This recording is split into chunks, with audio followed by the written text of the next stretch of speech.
Bonjour à tous, je suis Bou. Bienvenue sur le podcast Dévoilé. Ici, vous entendrez des femmes et des hommes nous partager leur évolution et leur cheminement concernant le voile islamique. Ensemble, nous déconstruisons tout ce que l'on peut entendre autour de ce morceau de tissu qui fait tant couler d'encre et est le fantasme de bien des légendes. Les invités s'expriment en leur nom, alors bonne écoute. Bonjour chers auditeurs, avant de vous lancer l'épisode, je voudrais prendre quelques minutes pour vous parler d'une association qui me tient à cœur. Pour ce faire, Myriam va nous présenter son association. Comment tu vas ? Ça va très bien. Et toi ? Super, comme d'habitude. Est-ce que tu peux nous présenter l'association ? Bien sûr. Alors, j'ai créé une association il y a 1 an de cela qui porte le nom Bel Éveil. Vous allez comprendre pourquoi. Donc, c'est une association d'aide et d'accompagnement à la parentalité qui prend en compte les parents et futurs parents des enfants de 0 à 7-8 ans à peu près. Je l'ai créée en février 2024, officiellement. Et ça fait plusieurs années, finalement, que j'y travaille. D'accord. Donc, ça a pris plusieurs formes, évidemment, au cours du cheminement de cette création de ce projet-là. Donc, je suis passée par différentes idées pour en arriver à la forme que ça a aujourd'hui.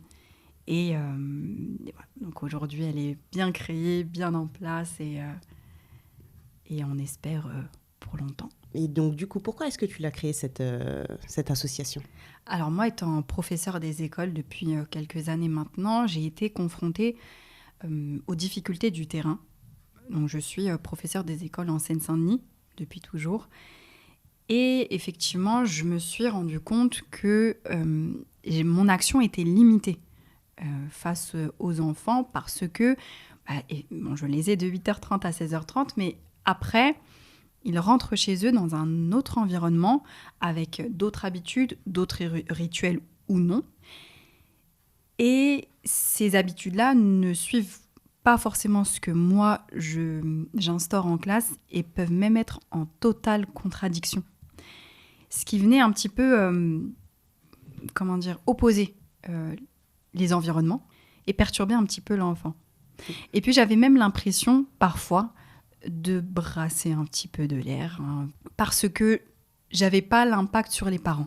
Et donc, finalement, dans ce contexte-là, j'ai voulu toucher les parents directement en les accompagnant dans leur rôle d'éducateur, parce que c'est le premier éducateur et forcément le parent dans la plupart des cas, bien sûr. Et c'était vraiment ma volonté de les accompagner aux origines, c'est-à-dire avant même d'être parents finalement. D'où l'association. Est-ce que tu as une limite géographique sur les parents que tu accompagnes ? Alors c'est principalement en Île-de-France parce que je fais de l'accompagnement vraiment personnalisé. Et la philosophie de l'association, c'est vraiment d'être au plus proche du parent parce qu'on est sans aucune surprise dans une époque où on est entouré d'écrans. Et tout se passe virtuellement. Et bon, alors il y a plein de choses qui sont mises en place. Il y a des formations, il y a des choses qui sont mises en place sur Internet par plusieurs personnes. Mais effectivement, le parent, il se retrouve encore livré à lui-même face à un nouveau contenu et à des nouveaux outils. Or, je pense, pour ma part, qu'il est très important pour le parent d'avoir une écoute et d'avoir une aide vraiment à proximité. Et voilà, pour se déplacer, je me limite à l'Île-de-France parce que c'est plus simple. D'accord, donc c'est un accompagnement en présentiel. Complètement. Ok. Comment on fait pour te contacter ? Alors, j'ai une page Instagram, donc c'est bel, BEL-éveil. Que vous aurez en description de l'épisode. Voilà. Et j'ai également là, une adresse mail, donc contact beléveil, tout attaché, @gmail.com. Que vous aurez aussi en description de l'épisode. Si on résume, tu fais de l'accompagnement à la parentalité. Ton public, c'est les adultes pour les enfants. Exactement. D'accord. Ouais. Ça se fait en présentiel. Oui. Et comment est-ce qu'on te contacte ? C'est avec les infos que tu viens de nous donner là, maintenant. C'est ça. Ok, écoute, on peut te souhaiter que de la réussite. Et chers auditeurs et auditrices, n'hésitez pas à faire appel à elle. Je la connais personnellement et je peux vous dire que ça ne sera que du plus. Je te remercie énormément. Avec plaisir. Allez, bonne écoute. Avant de commencer, je tiens à remercier l'association JABC, Jeunesse Associative de Bois-Colombes, grâce à qui j'ai pu m'offrir un matériel de qualité, donc vous offrir une qualité d'écoute 5 étoiles. Voilà, allez, c'est parti. Bonjour. Hello, salam alaikum. Alaikum salam, ça va? Ça va, alhamdoulilah, et toi? Oui, ça va. Alors, est-ce que tu peux te présenter? Oui, alors je m'appelle Abena, j'ai 32 ans, Oui, euh, je suis mariée, je suis maman de 5 enfants mashallah. et je vis en Angleterre depuis bientôt 3 ans. Je ne t'ai même pas demandé ce que tu faisais dans la vie, maman. Dans la vie, alors Oui. j'ai 2 entreprises, ma famille, je suis à la tête d'une famille nombreuse, Oui. donc oui, ça me prend beaucoup de temps Allahumma barik, ouais. et la gestion de ma petite troupe de 5 enfants. Oui, Et sinon, à côté de ça, je travaille dans les métiers du digital. Donc, je suis graphiste et webmaster, donc tout ce qui est identité visuelle, les flyers, etc. Pour les entreprises, création d'identité visuelle et de sites internet. Et du coup, je me suis lancée à mon compte il y a quelques années pour pouvoir jongler entre ma vie personnelle et professionnelle à mon rythme. à ton rythme et où que tu sois sur le globe. Exactement, exactement. Tu es de quelle origine, Abena? Alors, je suis d'origine guyanaise et guadeloupéenne, née en Guyane, Ça, c'est intéressant. au village. J'aime bien, j'aime bien. Tu peux nous parler un peu de ta personnalité? Ma personnalité, je dirais que je suis un petit peu fofolle, on va dire. Quand je suis avec des personnes avec qui je me sens à l'aise, je me sens bien avec mes proches, mes amis, D'accord. je suis très extravertie, j'aime beaucoup rigoler, très blagueuse, etc. Avec le monde extérieur, peut-être un peu plus timide et introvertie, on va dire. Euh, limite, je peux paraître un petit peu sauvage, même des fois. Euh, et sinon, quelqu'un d'assez joyeux. Voilà, dans l'ensemble, je me décrirais plutôt comme ça. D'accord. Et t'as grandi où, du coup, puisque tu es née en Guyane, hein, c'est ça? C'est ça. En fait, je suis née en Guyane, j'y ai vécu jusqu'à mes 7 ans. Ensuite, je suis arrivée en France avec ma mère. J'ai vécu un petit peu à Paris, dans le 19e, quelques années. Ensuite, on est arrivé dans le 92, donc à Puteaux. Et c'est là, en fait, je suis arrivée peut-être en CE2, CM1. Et en fait, après, j'ai passé une grande partie de ma vie dans le 92. Puteaux, Suresnes, voilà. D'accord, très bien. Et on va parler de ton enfance et de ta famille. Du coup, vous êtes Oui. combien? Est-ce que tu as grandi avec tes deux parents ou pas? Dis-nous tout. Alors, moi, j'ai grandi du coup qu'avec ma mère. Le côté Guadeloupe, c'est du côté de mon père et j'ai pas grandi ni vraiment vécu avec lui. Euh, T'as des frères et j'ai un petit ouais. frère, voilà, j'ai un petit frère du côté de ma mère. Ma mère a refait sa vie, donc j'ai eu un petit frère de son côté et du côté de mon père, j'ai 2 petites sœurs et 2 petits frères. Bon, avec qui, enfin les 2 derniers, j'ai pas vraiment grandi avec eux. Oui, Mais voilà, donc une famille, j'ai pas mal de frères et sœurs, mais j'ai essentiellement grandi, on va dire, avec mon petit frère du côté de ma mère. Et, euh, et voilà, donc famille monoparentale. ok, famille monoparentale, et puis tu es l'aîné de ta fratrie, on va dire. Enfin, de ta fratrie, du C'est côté de ta ça, mère en tout cas. c'est ça. Oh. Des 2 côtés, en fait. Je suis le premier enfant de mon père et de ma mère. Ah, très bien, ok. Alors, mon frère, il vit en Guyane avec ma mère. On se parle assez occasionnellement parce on n'est pas trop à s'envoyer des messages, à s'appeler, etc. Mais bon, après, quand on se voit, c'est normal, quoi. Oui, Voilà, comme si on s'était jamais quitté. d'accord. Ma première sœur du côté de mon père, alors je la voyais régulièrement quand on était plus petite parce que j'allais souvent en vacances en Guadeloupe. Donc, du coup, on s'est vu par intermittence, on va dire. Et après, c'est quand on a grandi, parce qu'ensuite, mon père et sa mère ont divorcé, ils sont venus en France, sa mère a refait sa vie, etc. Et en fait, c'est vraiment quand elle est venue en France et que j'y étais aussi et quand on a un petit peu grandi, on n'avait plus besoin de passer par les parents, en fait, pour se voir. Donc, on Ok. a commencé à vraiment tisser une vraie relation, on va dire. On est devenus plus proches. Ensuite, j'ai mon autre sœur avec qui je suis un petit peu en contact, mais c'est pas hyper régulier, c'est pas forcément hyper naturel parce que comme j'avais vraiment grandi dans le même foyer, vécu Oui. dans le même foyer, voilà, c'est un peu compliqué, mais voilà, on se parle, y a pas de souci. Ensuite, mes deux derniers petits frères, l'avant-dernier, la dernière fois que je l'ai vu, c'était un bébé, je pense. Je suis en contact avec sa maman, avec qui je me suis toujours bien entendue, mais Ouais. voilà, pareil, on a pas mal d'années d'écart, donc forcément, Il doit avoir quel âge aujourd'hui, c'est, là? c'est- il doit avoir 15 ans, je pense. Ah ouais. 15 ans, ouais. Ouais, d'accord. J'en ai 32, donc voilà. Et on n'a pas eu l'occasion de souvent se voir parce que du coup, il vit en Guadeloupe et moi, enfin, j'étais en France en tout cas, Oui. voilà, un petit peu compliqué. Et puis le petit dernier, il a l'âge de mon aîné, donc Ah! à peu près que mon fils. Et je l'ai vu une fois, je crois, et là, c'est encore plus compliqué parce qu'il est vraiment tout jeune et Bah oui, ouais. on n'a jamais vraiment eu de relation. Donc bon, voilà, Un peu c'est compliqué. pas, voilà. Ouais, voilà, c'est ça. D'accord. Ok. Bon, bah très bien.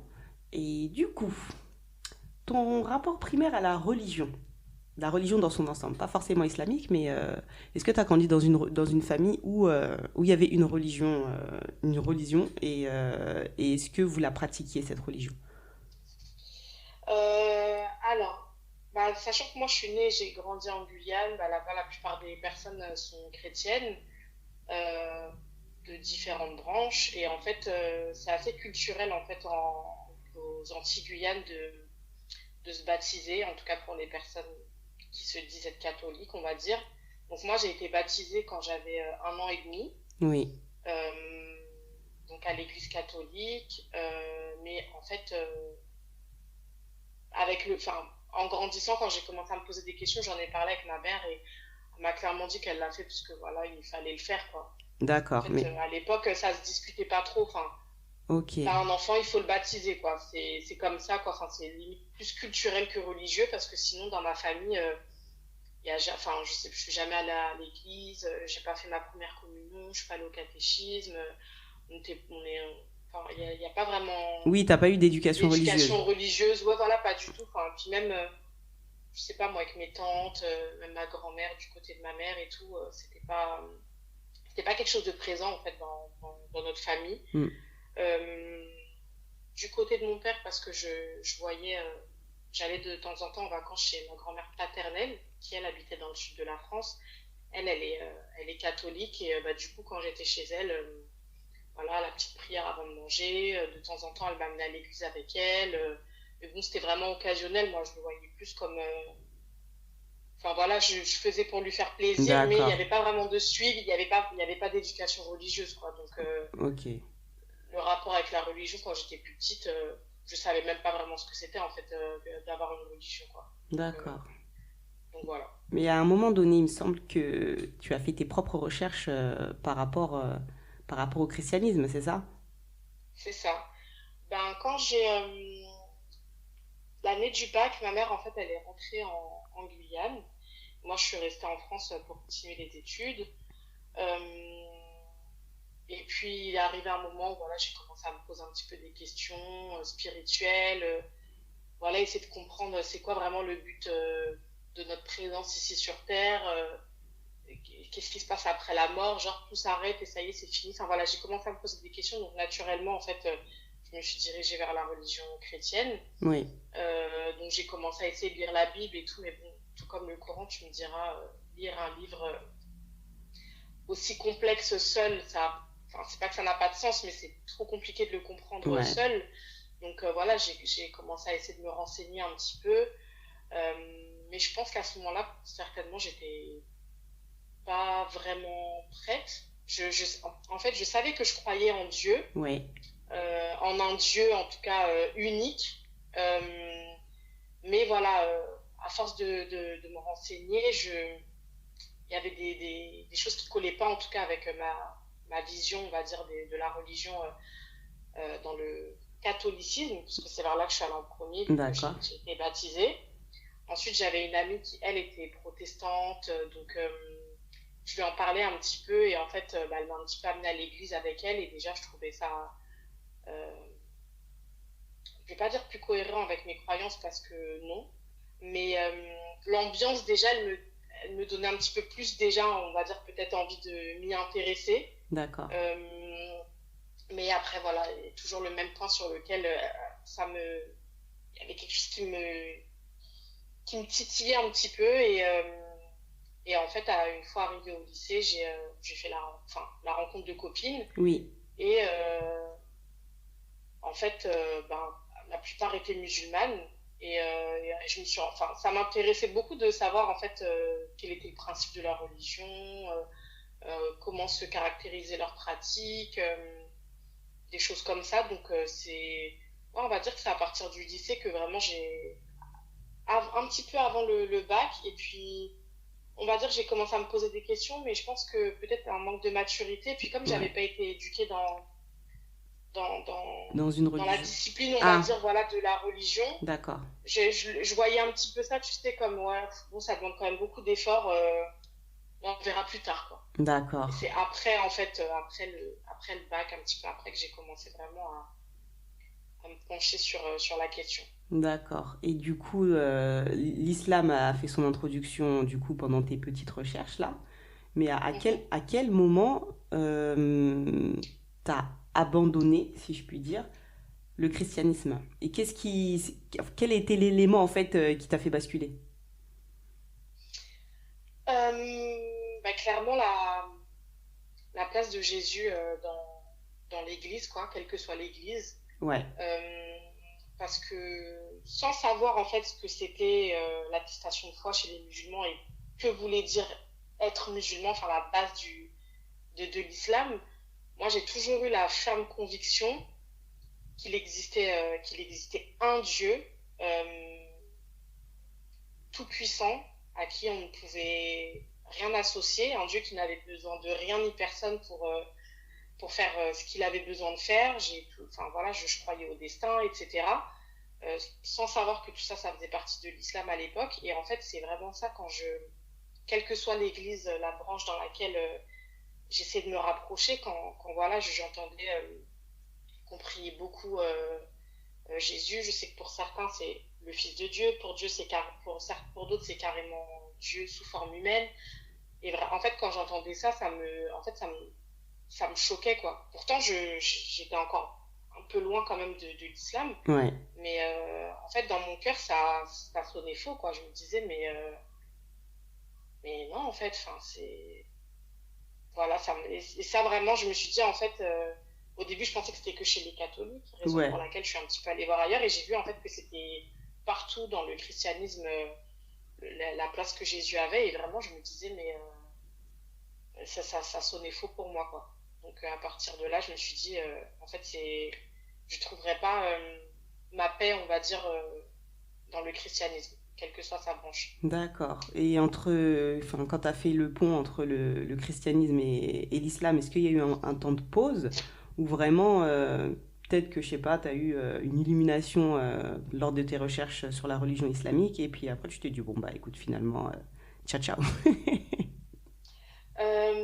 Bah, on va dire qu'au lycée, quand j'ai commencé à côtoyer certaines amies musulmanes, c'était des copines en plus voilà, qui faisaient la prière, qui avaient une vie saine, quoi. Donc, on va dire que je l'ai découvert un peu à travers elles. Ouais, J'avais même appris la Al-Fatiha, elle m'avait appris comment elle faisait la prière, et c'est quelque chose en fait qui m'a toujours intriguée, et j'avais grave de l'admiration en fait. Je me disais waouh, enfin ça a l'air beau et tout. Elles ont l'air, quand je leur posais des questions, elles avaient l'air de s'y connaître et tout. Donc c'était, voilà, au lycée j'étais vachement intéressée.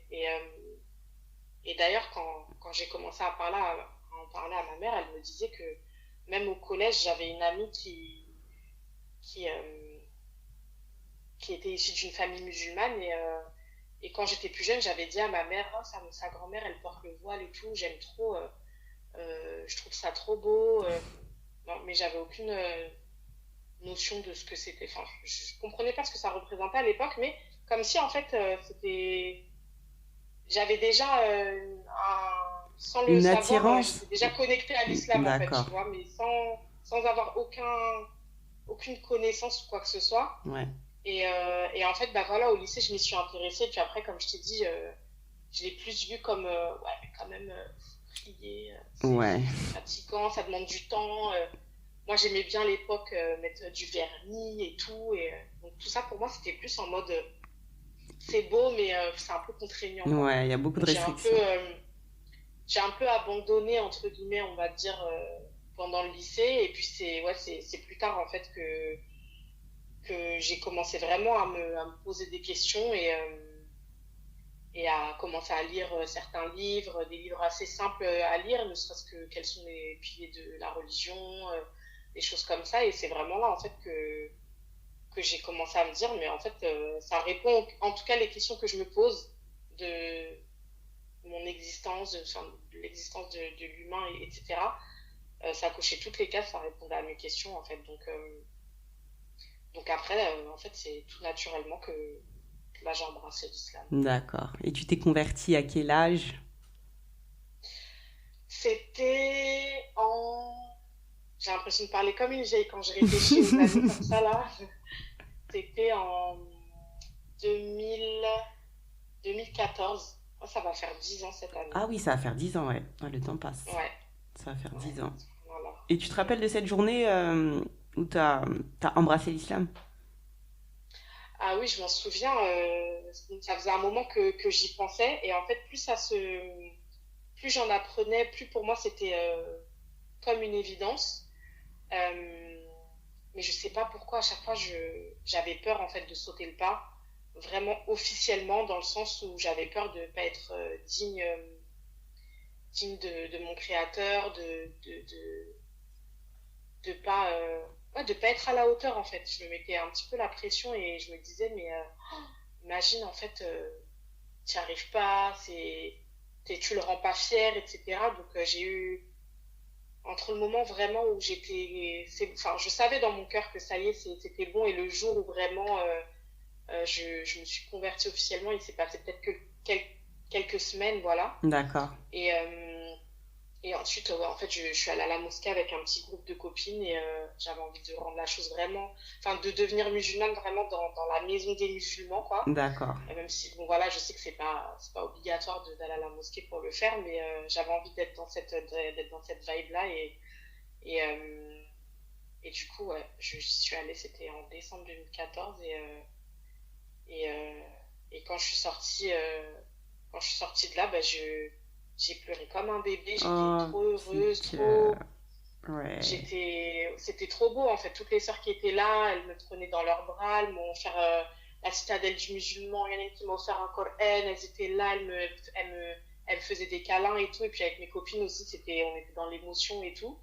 Et, euh, et en fait, à chaque fois que je vais voir quelqu'un qui se convertit, je sais pas, des fois c'est des vidéos sur les réseaux, mais c'est plus qu'en direct. Ouais. Pendant le ramadan, par exemple, au Tarawih, il y a toujours des personnes qui viennent se convertir. Bah, à chaque fois, ça me ramène à mon histoire et à chaque fois, je pleure comme une madeleine. Genre, Oh, ça te touche encore, ouais. Ah ouais, ouais, vraiment, vraiment. Parce qu'en fait, je me dis, cette personne-là, elle est en train de dire ce que j'ai vécu. Genre, limite, je suis nostalgique tu vois, du moment où j'ai ressenti ça comme vraiment, ouais, comme si je renaissais, quoi, en fait. Ouais. Et voilà. Donc, quand tu t'es converti, tu en as parlé aux personnes avec qui tu vivais, ta mère par exemple qui était en Guyane à cette période, il me semble. Mhm. Quand tu, Oui, ouais, ta mère, je pense que tu lui as parlé de ton cheminement vers la spiritualité. oui, oui, oui. Donc elle était Elle un petit était peu au pas courant. surprise, ouais. D'accord, ok. Et en plus, j'ai l'impression que c'était quelqu'un qui est très ouvert d'esprit. Oui, Elle a pas essayé de te retenir sur le non, pas christianisme, du par tout. exemple. D'accord.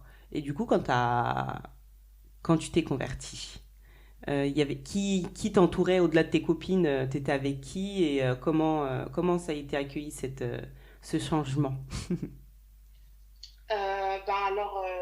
Ma famille, déjà du côté maternel, euh, on a un petit groupe sur WhatsApp avec les sœurs de ma mère, les cousines, les cousins et tout. Et en fait, je leur en ai parlé aussi de manière totalement naturelle. Je leur ai envoyé une petite vidéo et tout. Et tout le monde m'a dit qu'ils étaient super contents pour moi. Si c'était ce qui me rendait heureuse, qu'ils étaient contents, quoi. Et, euh, et puis de là, s'en est suivi pas mal de questions, parce qu'en fait, Ils en connaissent. Guyane, Ouais. voilà, ils connaissent pas en fait. Enfin, ils ont même pas d'a priori, c'est qu'ils connaissent pas vraiment D'accord. plus, parce il y a une plus grande communauté musulmane maintenant aux Antilles en Guyane. Après, bon, les gens ont quand même encore leurs a priori et tout, mais en fait, ils m'ont posé plein de questions. Ils étaient dans une interrogation vraiment. C'est vraiment là qu'on voit que des fois, en fait, il n'y a pas de haine ou quoi que ce soit. C'est vraiment la méconnaissance et l'ignorance, en fait.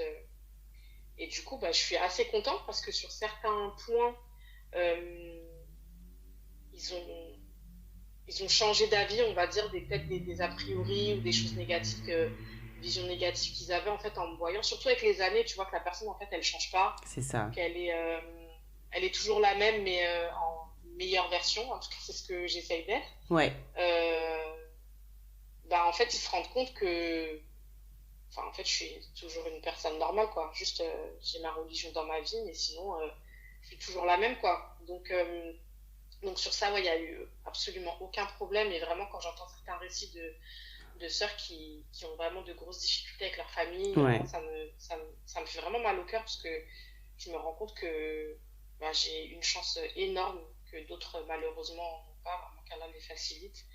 Et pour ça, je suis vraiment, vraiment reconnaissante parce vraiment avec ma famille, ça a été d'une fluidité. Enfin, en fait, c'est un non-débat. Vraiment, chacun D'accord. fait ce qu'il veut dans ma famille. Il n'y a pas de mais pourquoi, mais ceci. Elles se sont intéressées à savoir ce qui m'avait attiré, etc. Mais ok, voilà, ouais, c'est cool, quoi. C'est cool, ouais. Si t'es contente comme ça et tout. Surtout qu'elles savaient que c'était pas influencé par des personnes, que j'étais pas embrigadée, parce que je pense que c'est vraiment la première crainte des familles au vu de ce qu'on peut entendre dans l'actualité. Et du Ouais. coup, il n'y a pas eu de, il y a pas eu de souci là-dessus. Par rapport à ta belle famille. Alors, par rapport à ma belle famille, toutefois, ma belle famille, ils sont chrétiens aussi. Euh, Ma belle-mère, hyper réticente au début. Elle était hyper fermée, elle comprenait pas mais pourquoi. Pour elle, en fait, j'allais changer. Et je suis assez, enfin, très proche d'elle-même. J'ai même vécu chez ma belle famille pendant une période. Ouais. Donc, en fait, j'ai l'impression qu'elle l'a vécu vraiment comme si je l'avais trahi, quoi. Elle avait pris un coup de massue sur la tête. Parce que malheureusement, les médias ont bien fait leur travail et que pour certaines personnes, l'islam, ça rime avec, on dirait, ce qu'il y a de pire sur Terre. Ouais, Mais encore une fois, en fait,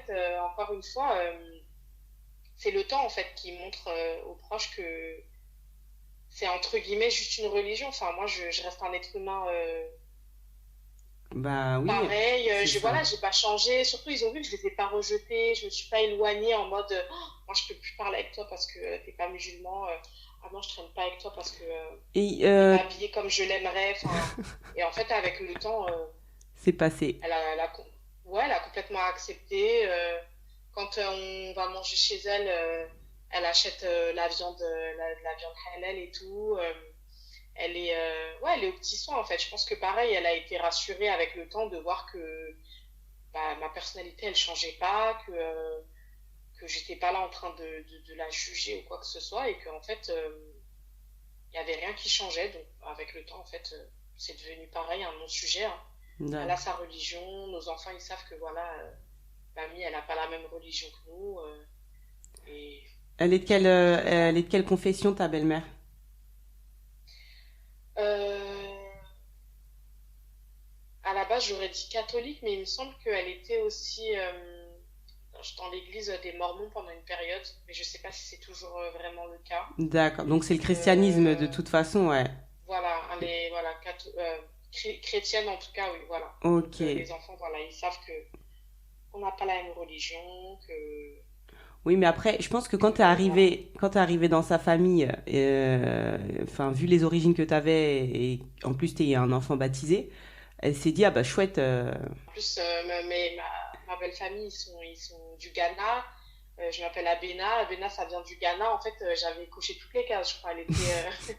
Elle était trop contente. Et c'est comme si, en fait, en me convertissant, genre, ah ouais, elle était dégoûtée. Enfin, il y a eu des des propos un peu blessants. ouais. Et en même temps, je la connais depuis presque 17 ans. Punaise, ça passe super Ah vite. oui. Et je savais que ce serait passager et que voilà, ça passerait avec le temps et c'est exactement ce qui s'est passé. Et voilà, donc, alhamdoulilah, aujourd'hui, franchement, il n'y a absolument aucun problème. Et ça a mis combien de temps avant qu'elle accepte cette situation? Oh, franchement, ça n'a pas été long, hein, quelques semaines au début. Oh, c'est cool, ouais. Au début, en plus, voilà, dans ma belle famille, déjà à la base, c'est pas des personnes qui consomment de l'alcool, ils mangent pas de porc. Je sais qu'il y a beaucoup de personnes en Afrique qui mangent pas de porc pour des raisons d'hygiène, etc., sans pour autant que ce soit vraiment religieux. Ouais, Donc, voilà, elle avait même l'habitude des fois d'aller à la boucherie halal, etc. Donc, déjà, tu vois, il y avait certaines choses déjà en termes de culture qui étaient assez similaires et qui n'étaient pas.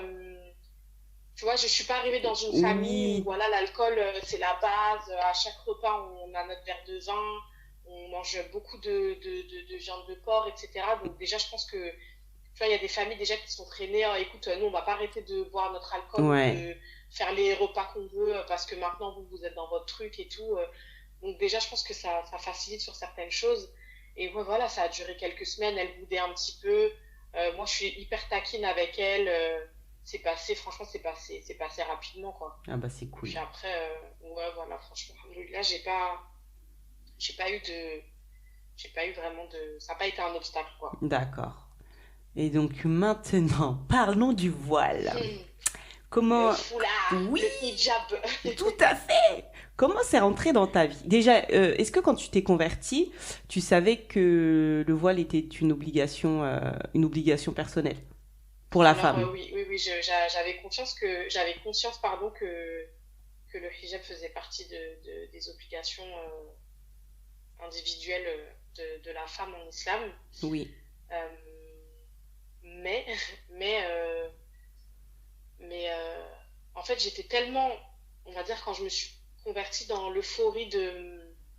Alors, moi, j'ai acheté plein de tenues de prière quand je me suis convertie. J'étais trop contente de les porter. Je trouvais que ça m'allait plutôt bien en plus. Ouais. Mais je me voyais pas encore aller dans la rue comme ça. En plus, à l'époque, je travaillais à l'extérieur. Enfin, je travaillais en plus euh, dans une entreprise où enfin, c'était même pas envisageable de porter le voile. Euh, et en fait, c'était à ce moment-là, c'est là que je me rends compte que vraiment la religion, elle est vraiment personnelle dans le sens où vraiment on chemine pas tous de la même manière. Je sais qu'il y a des personnes, elles se convertissent, voilent tout de suite, tu vois, elles essayent de remplir toutes les cases euh, au maximum dès le départ. C'est vrai que moi, c'était pas encore dans. Pour moi, c'était en mode, bon, c'est pas le plus important, j'ai le temps, j'ai le D'accord. temps, j'ai le Ouais. temps. Ouais. Et en fait, plus le temps passait, plus je me disais, mais en fait, tu peux mourir tout à l'heure, là, tu peux mourir demain, tu sais pas quel temps t'as, enfin, il y a personne là aujourd'hui qui peut savoir quand est-ce qu'il va mourir. Tout à fait. Mais j'étais encore dans l'euphorie enfin, ça y est, genre, Dieu m'a choisi, Allah, il m'a choisi, ça y est, mon cœur, il était apaisé sur ça, dans le sens où ça y est, je savais pourquoi j'étais sur Terre. Ça répondait vraiment à mes questions existentielles de jeune femme. Ouais. Et j'étais encore, voilà, là, j'étais dans ma phase où j'avais la faim Sur la d'en religion. apprendre plus voilà, sur la religion Ouais. et j'étais pas encore sur ça, sur le voile, et on va pas se mentir, j'étais encore une fois dans le mood. Ouais, mais c'est contraignant quand même. Et puis, ouais, c'est. Mais est-ce que J'étais pas prête en fait. t'avais des femmes voilées autour de toi? De ton âge? De mon âge, est-ce que j'avais des femmes voilées? À cette époque-là, non, hein. Parce que j'avais d'autres amies qui étaient converties, Oui. mais qui n'étaient pas voilées. Et autour de moi, non. Non. Non, je me rends compte que non. Après, voilà, J'avais donc pas de. Voilà, j'avais t'avais pas pas de de modèle, ouais. personne proche de moi en fait, ouais. T'avais pas de modèle à qui Non, t'identifier en tout cas, donc t'arrives dans une religion tu ne connaissais pas et, exactement. et puis t'as personne pour en tout cas t'aiguiller sur ça. Mais bon, parlons de toi. D'où t'es venue cette motivation et comment elle s'est manifestée cette envie de porter le voile? Bah, en fait, je me suis inscrite dans une école pour apprendre, prendre des cours de fiqh et d'arabe, voilà, pour pouvoir lire le Coran, etc. Ouais. Et Euh, ça, attends, ça et en, c'est survenu combien de temps après ta conversion? combien de temps après ma conversion? Je dirais. Alors, ça, c'était en 2014. J'ai commencé à prendre des cours en 2015, je crois. 2015-2016. D'accord. Voilà, j'ai commencé à prendre des cours. Et en fait, faut savoir que j'ai eu mon deuxième enfant en 2015 et à cette époque-là, je travaillais encore. Mais voilà, ça faisait 1 an que j'étais convertie. Avant de prendre des cours, ben, je lisais de plus en plus, je me renseignais de plus en plus, etc. Et avant de quand même passer le stade du voile, j'ai quand même changé ma manière de m'habiller. Oui. C'est-à-dire que je me suis habillée plus large, plus, voilà, plus, plus mastoul, quoi, voilà. Et ça commençait à trotter dans ma tête. Et voilà, au travail, je savais que je devrais l'enlever, etc. Et j'avais un blocage par rapport à ça. Et à cette époque-là, j'étais en CDD et j'avais l'intention, une fois que ce CDD serait terminé, de faire une pause en fait avec le monde du travail parce que j'avais envie de passer plus de temps avec mes enfants. Euh, et je pense en fait que ça a été ça m'a ouvert une porte en fait. Le fait D'accord. que j'ai plus à aller au travail à l'extérieur et le fait que je commence les cours. En fait, dans les cours, c'est vraiment la première fois là que j'ai été vraiment baignée dans une ambiance vraiment 100% musulmane en fait. Et avec D'accord. des musulmans, on en apprenait sur notre religion, on apprenait l'arabe, etc. Et il y avait des musulmans autour de moi et beaucoup de femmes voilées. Et en fait, quand j'ai commencé à y aller, je mettais le turban. En fait, j'étais pas à l'aise d'y aller pas voilée, Ouais. sachant que pratiquement 95%, 99 même pour cent des filles, elles étaient voilées. Et en plus, pendant les cours, si c'était l'heure de la prière, ben, on allait tous prier. On faisait une pause pour aller faire la prière. Et ben, au moins, j'étais déjà en tenue pour pouvoir prier. Tout à fait. Et, et en fait, à force, je me disais, mais c'est un peu hypocrite quand même. Genre, tu te voiles pour aller en cours et après, le reste de la semaine, cheveux à l'air, quoi. Mm. Je me sentais pas en adéquation. Genre, je commençais à être un petit peu gênée. Et puis, forcément, je, je me renseignais de plus en plus sur le port du voile, sur bah, voilà, enfin, c'est une obligation. Et je me disais, mais pourquoi, je sais pas, tu t'es converti, on est d'accord que tu n'as plus consommé de porc, tu manges que halal. Bah, le voile, en fait, ça rentre dans la même catégorie, enfin, c'est une obligation, quoi. Donc, mais voilà, c'est pas le même rapport. En plus, en France, bon, on va pas se mentir, ils nous facilitent pas forcément Ouais. voilà, pour être hyper à l'aise avec ça. Et puis, je me cherchais des excuses aussi, clairement. Ouais, mais si je veux aller à la piscine avec mes enfants, alors que j'allais jamais à la piscine avec eux. Mais bon, genre, tu vois, tu te cherches toujours un petit truc, genre, ouais, mais ça va être compliqué et tout. Ah là là. Et, euh, et en fait, ouais, en fait, un jour, je suis allée en cours, et en fait, je suis sortie de cours, j'ai pas enlevé mon hijab, et après les cours, je me rappelle qu'il y avait un salon pour femmes à Nanterre et tout, j'y suis allée avec mon hijab, et le lendemain, je l'ai remis, et en fait, je me suis dit, je l'enlève plus, et je l'ai plus jamais enlevé. Ah, c'est trop bien. Mais du coup, En fait, je me suis dit, tu réfléchis trop, fais-le, Et vois où ça et basta, t'emmènera. quoi. Ouais. Ouais, voilà, c'est ça. Et ce matin-là, là, quand tu t'es levé pour aller à ton cours, est-ce que tu savais que c'était le jour J ou pas? Ouais, je le sentais dans mon cœur. Je me suis dit, là, tu le mets là pour aller en cours. Mm. Et aujourd'hui, c'est aujourd'hui. Et après, voilà, c'est le début.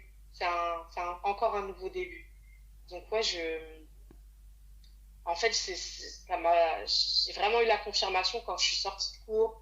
J'ai pris ma voiture, je suis allée au salon pour femmes et je l'ai gardée. Oui, Là, je me suis dit, ça y est, je l'enlève plus. Je me sens bien comme ça. Ouais, c'est comme si c'était un nouveau départ encore dans la religion. d'accord. Ok. Donc tu le mets un peu sur le même pied que ta conversion? Ouais, voilà, comme si c'était. Alors, ma conversion, elle est au-dessus quand même. Oui, ah oui, ah oui. Mais ouais, voilà, c'était un tournant aussi, quoi, dans ma religion, enfin, dans ma vie de femme musulmane, dans le sens où là, j'étais musulmane, mais si les gens me connaissaient pas, ils le savaient pas, en fait. Tout à fait. C'est à l'extérieur. Alors que là, bah voilà, je savais que c'était un tournant dans le sens où bah, j'allais porter l'islam clairement sur ma tête et que en fait là, tout le monde allait le savoir. Mais en fait, j'étais trop fière. C'est très bien. Je, Donc je te, ouais, je te félicite hein, parce que attends, tu merci. t'es converti et un an après, t'as porté le voile. Je te tire mon C'était voile. assez rapide quand j'y pense. Ouais, Ouais, c'était assez rapide. Je suis vraiment passée de ouais, non, c'est pas pour moi. Mais c'est vraiment les cours en fait qui m'ont. Le fait d'en apprendre plus sur sa religion, ça. Je savais pourquoi je le portais en fait. d'accord. Je me suis pas juste dit ouais, c'est une obligation, Il faut le il faire, faut je le vais le faire. faire. Ouais, Voilà, j'ai appris toute la beauté que le voile représentait pour la femme musulmane. Et en fait, ouais, voilà, en fait, à chaque fois que j'ai embrassé des choses dans la religion, c'était vraiment en pleine connaissance de cause et avec, comment dire, ouais, avec vraiment une ferme conviction, quoi. Voilà, c'est ça. ouais. C'est le mot que je cherchais. Et surtout, je pense que ça arrivait avec une certaine sakina. Sakina, c'est apaisement. Voilà, c'est le mot que j'ai cherché en français. Exactement, Voilà. Tu as exactement, été apaisé dans tous les choix que tu as faits. Parce que des fois, c'est vrai qu'on totalement. on peut faire des choses en se disant il faut que je le fasse parce que enfin, c'est une obligation, on va dire. Mais Oui, tu connais pas la symbolique qu'il y a derrière. Tu le fais parce que voilà, exactement. tu veux pas qu'on te prenne la tête finalement, tu vois. Et là, toi, tu Ouais, as embrassé toutes ces choses avec l'apaisement du cœur.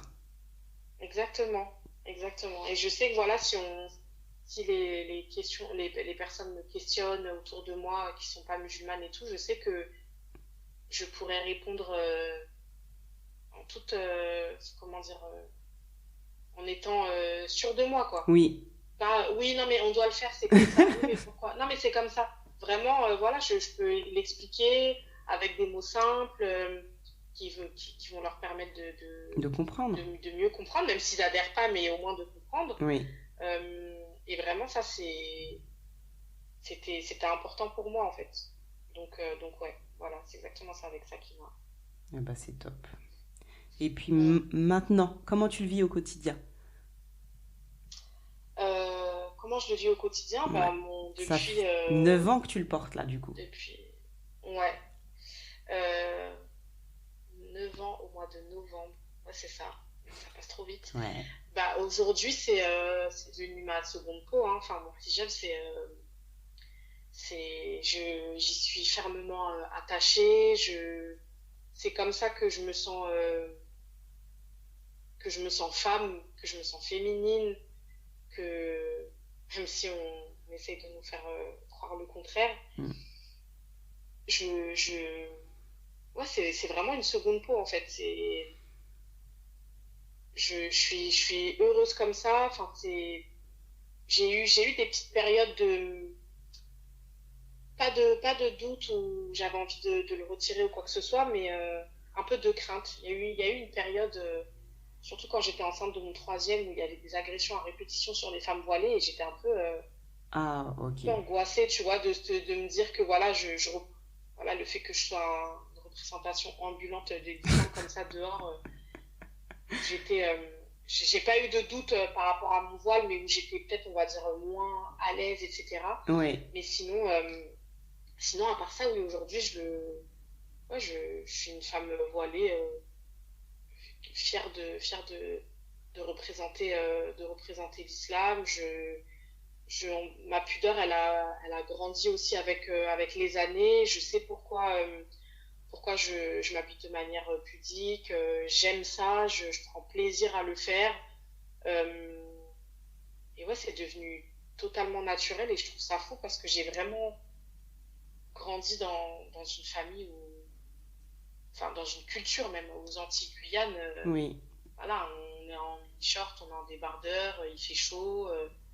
Enfin, c'est aux antipodes de ce dans quoi j'ai grandi. ouais, Et, et pourtant, aujourd'hui, je me verrais pas vivre autrement que comme ça, quoi. d'accord. Et est-ce que tu as quitté la France pour être plus à l'aise avec ton foulard ou ça n'a absolument rien à voir? Parce qu'on sait qu'en Angleterre, ils sont bien plus ouverts que sur l'Hexagone sur les questions de culture et de religion. Euh, alors, c'était pas la motivation première, on va dire. En fait, des opportunités qu'on a eues avec mon mari pour notre famille. Donc, l'Angleterre, on a un petit peu de famille ici, on avait l'habitude d'y venir et c'est un endroit qui nous a toujours plu et attiré. C'est vrai que encore plus avec ce qui se passait en France, avec voilà l'actualité qui devenait de plus en plus compliquée, même au niveau de l'éducation pour les enfants, l'école, etc. Et donc c'était pas, on va dire la motivation première, mais ça en faisait partie. Et après moi franchement, alhamdoulilah, je n'ai jamais eu de problème en France par rapport à mon voile, Ouais, à part, voilà, quand je travaillais où je savais que ça allait être compliqué, etc., de pouvoir être voilée, tout ça. Mais j'ai pas, je me suis jamais fait agresser, je me suis jamais eu d'insultes ou quoi que ce soit, alhamdoulilah.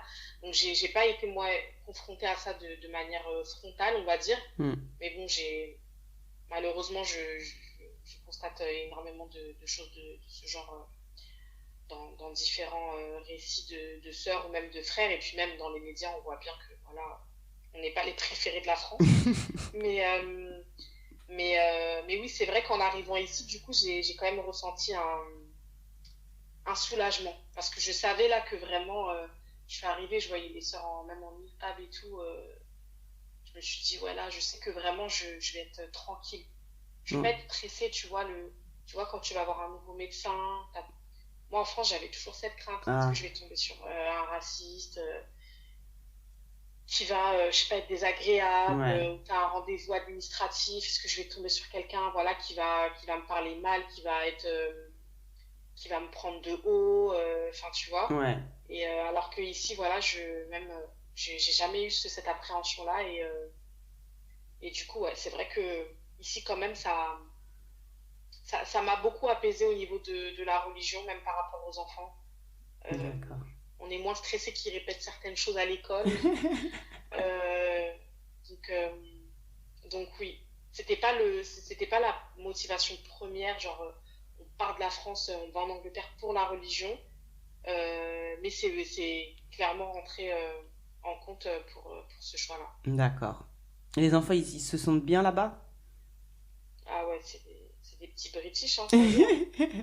mais C'est, sachant qu'il y en a deux qui sont nés là-bas en plus, les deux derniers ils sont nés. ouais, les deux derniers, ils sont nés ici, donc eux, c'est vraiment des petits British. Bon, après, pour l'instant, ils sont pas à l'école et tout, donc c'est des British, mais qui parlent que français pour l'instant. Donc ça viendra parce qu'on parle que français, nous, à la maison. Oui. Donc pour pas que les plus grands perdent leur français, puisque ça va super vite. Mm. Mais ouais, les enfants, alhamdoulilah, c'est devenu des petits Anglais, quoi. Comme des petits poissons dans l'eau. Oui, bah, c'est super. C'est super, c'est super. Bah écoute, je suis contente d'entendre que bah, ton parcours s'est fait finalement sans embûches, hein, Ouais. et que aujourd'hui tu te sens bien, tu es dans un environnement Mm. sain, dans lequel tu peux t'épanouir de la meilleure des manières, hein. Et Mhm. moi, Ma petite question, c'est est-ce que tu as un conseil à donner aux humains, quels qu'ils soient, hommes, femmes, musulmans ou pas, euh, concernant le voile, l'islam et l'accompagnement, on va dire, des personnes dans leur recherche spirituelle. Alors, ce que je pourrais dire aux humains de façon générale par rapport au voile, c'est que, en fait, je vais surtout m'adresser aux personnes qui sont pas musulmanes, du coup, en disant ça, mais voilà, derrière une femme voilée, enfin, j'entends souvent ça en plus, les voilés. Donc non, on n'est pas les voilés en mode, on n'est pas une race à part, quoi. On est des femmes, en fait, qui avons, en grande majorité, en tout cas, embrassé cette adoration avec une conviction ferme et de notre propre chef. On est des êtres humains comme n'importe quelle autre personne. Euh, et voilà, derrière les femmes voilées, on a tous les profils. On a des femmes qui travaillent à l'extérieur, on a des entrepreneuses, on a des chefs d'entreprise, on a des salariés, on a des mères au foyer, on a de tout, comme en fait chez les personnes qui sont pas musulmans, qui sont pas voilés. Enfin, on est juste des êtres humains normaux et voilà, il faut pas nous cataloguer ou nous mettre dans une case spécifique. Ce que je pourrais dire aux femmes voilées ou aux femmes voilà, qui sont en cheminement pour le voile, bah, dans un premier temps, vraiment qu'Allah facilite, celles qui le portent déjà, Amine. parce que on n'est pas à l'abri de voilà d'avoir des baisses de foi ou des choses comme ça. Qu'Allah nous facilite parce que même quand c'est avec une ferme conviction, ça peut être compliqué des fois. On peut rencontrer certaines difficultés. Je sais pas moi, quand il fait très chaud, ben c'est pas facile. Euh, S'il y en a par exemple qui rencontrent des difficultés avec leur famille, et encore je dis converti, mais je sais que même pour certaines dans une famille musulmane, des fois c'est mal reçu de porter le voile. Ouais, Vraiment qu'Allah nous facilite toutes Amine. à, à continuer à faire ce qui plaît à notre créateur, parce que c'est notre but premier. Celles qui sont dans le cheminement, bah, vraiment qu'Allah nous facilite à franchir le cap. Et, et voilà, ne peut-être pas trop réfléchir, pas trop se poser de questions et voilà. Et puis de façon générale, aimez-vous, soyez tolérants, soyez ouverts d'esprit. Même nous, en tant que musulmans, voilà, de toujours respecter les autres, même ceux qui partagent pas forcément notre foi, nos valeurs, euh, et voilà, de toujours véhiculer une bonne image de notre religion. Elle en souffre déjà suffisamment comme ça dans le monde. Donc si nous, ne serait-ce qu'avec un sourire, en répondant à des questions, on peut voilà, faire changer, on va dire, d'avis, que les gens aient une bonne opinion de notre magnifique religion, bah, c'est une opportunité. C'est toujours une opportunité pour éduquer un petit peu les gens à notre religion. Et voilà, la tolérance, la bienveillance, l'ouverture d'esprit, je pense que c'est très important. Voilà. Ok, bah c'est entendu. Merci pour ces conseils et pour ces doigts. Et est-ce que tu as un souhait est-ce que tu as des souhaits pour l'avenir? Des souhaits pour l'avenir, bah déjà que Allah me prête longue vie, Amine? que je puisse voir voilà, mes enfants grandir, etc. Pour l'avenir, ben, euh, évoluer, apprendre encore et encore. Il y a tellement de choses à apprendre dans notre religion. Évoluer dans la religion, m'améliorer, me rapprocher de mon Seigneur, lui plaire au maximum. Euh, et puis après, voilà, les projets au niveau du travail, voilà, d'avancer dans mes projets professionnels, etc. Mais, euh, mais voilà, en gros, continuer à apprendre encore et encore et encore pour m'améliorer et évoluer dans ma religion. Bah écoute, qu'Allah te facilite, qu'Allah t'accompagne Amin. dans tes projets. Eh ben c'est top, c'est top. En tout cas, je te remercie de nous avoir donné un petit peu de ton temps et de nous avoir partagé ton histoire.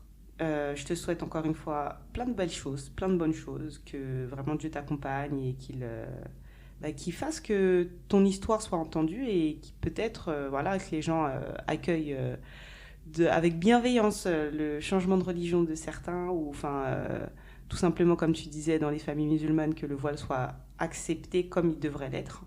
Voilà. Et puis voilà. En tout cas, j'ai été ravie de partager ce moment avec toi. Merci pour l'invitation, ça m'a fait vraiment très plaisir. Avec plaisir. Écoute, je te souhaite une bonne fin de soirée puisque c'est le soir là. Et puis Oui, on se dit à bientôt. à très bientôt. Salam alaikum, Kalas Rezer. Merci. Alaikum salam. Ciao ciao. Voici venue la fin de cet épisode. J'espère que celui-ci vous a plu. N'hésitez pas à laisser des commentaires et à aider le podcast à avoir plus de visibilité sur les plateformes d'écoute en cochant les 5 étoiles. Vous pouvez m'écrire sur le compte Instagram ou par mail via les liens en description. Dévoilé est un podcast produit et réalisé par Polycac Studio. À bientôt.